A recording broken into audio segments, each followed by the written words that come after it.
Hello everyone, this is your host Emma Emerson for Golden Icons, and we are here with one of Africa's favorite starlets. She is talented, she's beautiful, she's acted in over 50 films. She is the award-winning actress, Miss Nadia Buari, and if you don't know who we're talking about, go ahead and watch these few clips.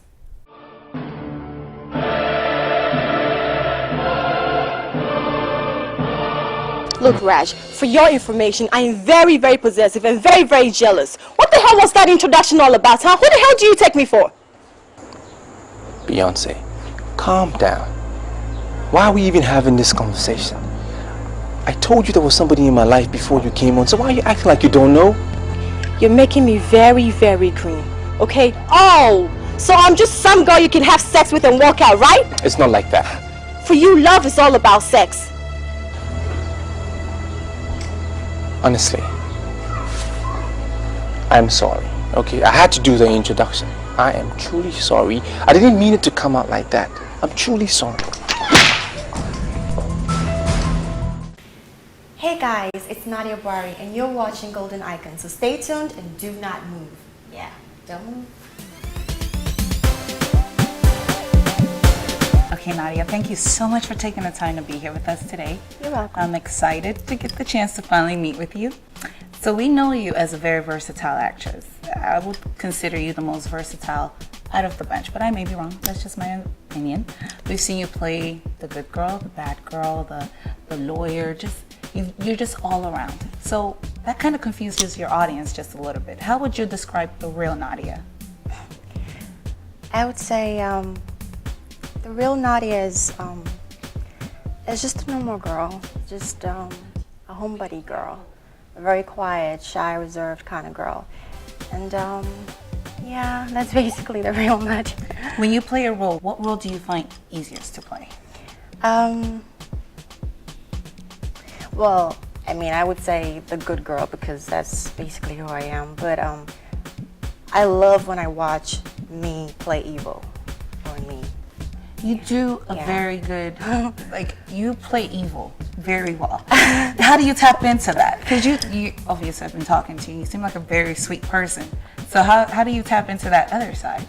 I don't know, it's just once the cameras start rolling, just something just takes over me, you know, and and I mean, when I watch me, I'm totally impressed with, I mean, everything that I see. It's just really awesome. Really awesome. Yeah. To see the transition, the Exactly, switch. yeah. Now, when you were featured in the film Beyonce, Beyonce was a blockbuster. I mean, it broke across Ghana, Nigeria, all across Africa. People were watching it. That film made you a household name. How did that film actually change you as a person?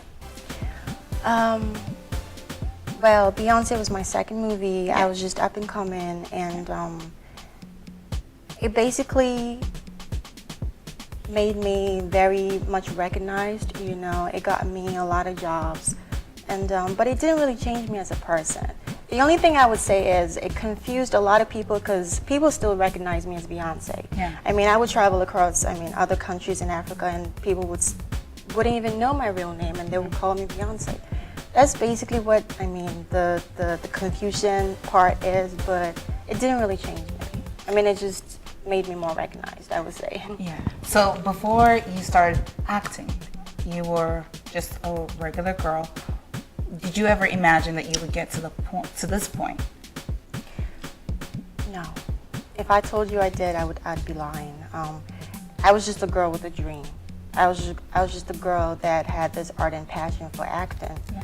You know, acting has always been what I wanted to do. I had the dream, but to see it established like now, no, I didn't really see it like that. I just wanted to be what I always envisioned, but no, not to this extent. Before you became a celebrity, did you watch African movies?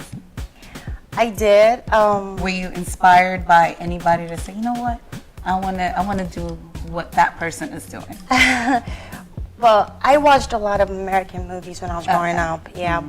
But I did watch a lot of Nollywood movies. I was inspired by Nollywood movies because it was in my part of the world, and I could relate to it, you know. So that basically gave me the inspiration that I could do it someday, you know, because I mean, this is from my part of the world. I mean, the American movies seem very far off, you know, but yeah, I did get a lot of inspiration from them, but not, I mean, from a lot of actors, but not one particular actor or like two actors, no. So everybody kind of added to this. Yeah, everybody added to that. Now, if you had the opportunity to be something else outside of being an actress, what would it be?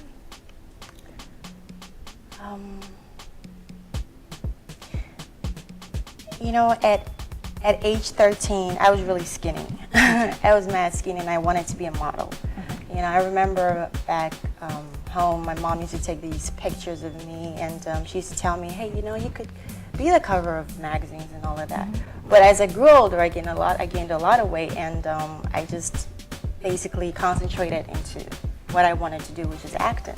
You know, but if I wasn't acting, I probably would be a flight attendant, because I mean, when I had the opportunity to be traveling, I used to always admire the flight attendants in their little outfits, you know, and they were so polite, and I really wanted to be that. But yeah, maybe that, or probably an architect, you know. I mean, a few years ago, I saw that I had passion for buildings, you know. I mean, I would drive past an uncompleted buildings and just imagine a zillion and one things I could do to it, you know. So probably an architect. Yeah. Okay, that's cool. And here we are, I guess, how many years have you been in acting? I guess almost 7 years. So how do you think that you have changed from your the first film you did, which was Mommy's Daughter, to now? I see you've done a lot of action films. Are you a girly girl, or are you a bit of a tomboy at heart? I'm a little bit of both. So why do you like action? Why do you like filming action films? First off, like you said, I'm very versatile. I mean, I hate to see myself in a movie and see me play the same kind of role in another movie. I very much like to be challenged. And when action scripts came to me, I was like, well, if I could do all of those characters that I played before, then action could be easy, you know. And yeah, so I was really excited. Took a lot of training into it, and then yeah. And honestly, it's been working out for you. Like I said, no one plays evil better than you, but you are a sweetheart. And on top I mean, of I that, don't know if it's a compliment, but but it is. It is a huge compliment, because sometimes I watch in some of your movies, and I'm telling you, I'm like, I want to get in there and just stop it. You're so mean, you know. But yeah, well, I get convinced myself. I mean, I watch the movies and then I'm like, who's that girl on TV? You know, yeah. I know, completely opposite. If anyone gets the chance to meet you, now I'm sure you get your fair share of admirers. Okay, now tell me, what? I'm kind of careful in asking you this, but pretty much, what does a guy have to do to get your attention? Because you're a beautiful woman. I mean, Thank you. sorry, if I was a guy, it might take me a little bit of time to say, okay, let me go talk to that girl over there. So what does it take to grab your attention? And what do you look for in a guy anyways? I mean, I look for a lot of things. There's no such thing as a perfect guy, I know, you know, but I do look for, there are certain things that I can't compromise, like the ultimate principles of truth. I mean, I love a guy who's very honest, you know, and a guy who's smart, intelligent, who has a great sense of humor. Well, the physical attraction could be there, you know, but what good is a guy, as a drop-dead gorgeous guy who has a bad attitude, you know? But so I like to get to know him, and yeah, smart, intelligent, honest, trustworthy, and all of that. What's a deal breaker for you? His smell. What kind of smell? Armpit smell, or breath, or any kind of smell? Any kind If of it just smell. smells wrong, you're out the door. This date is over. Yeah, I think it's breath, or it's just smell. What is the craziest thing a fan has ever done to get your attention? Oh wow.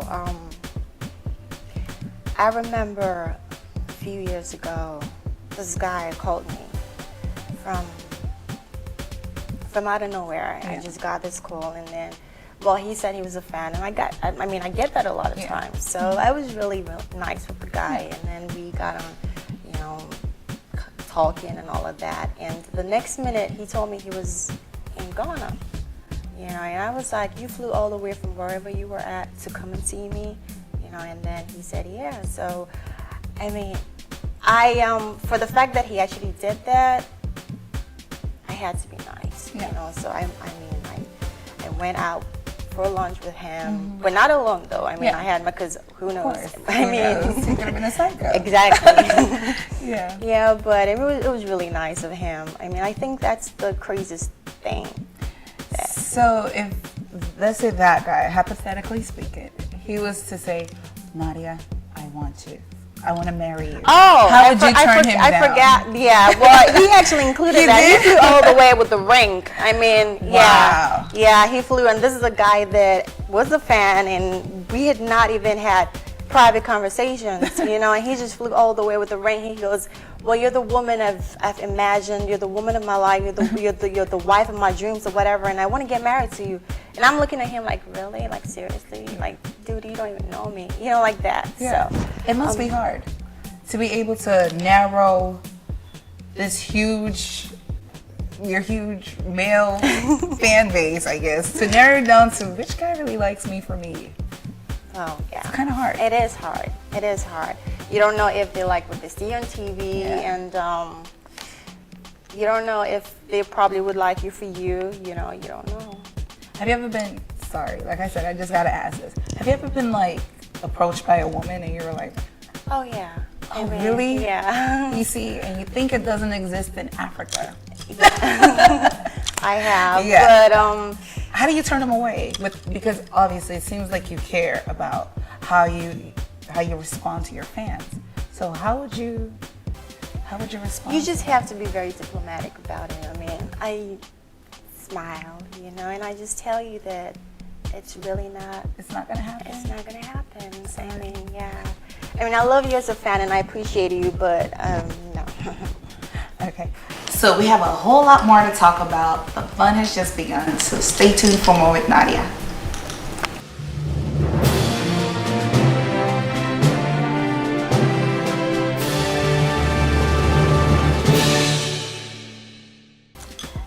And for those of you who don't know, we do have the Golden Icons Academy Movie Awards. That is the Guiama.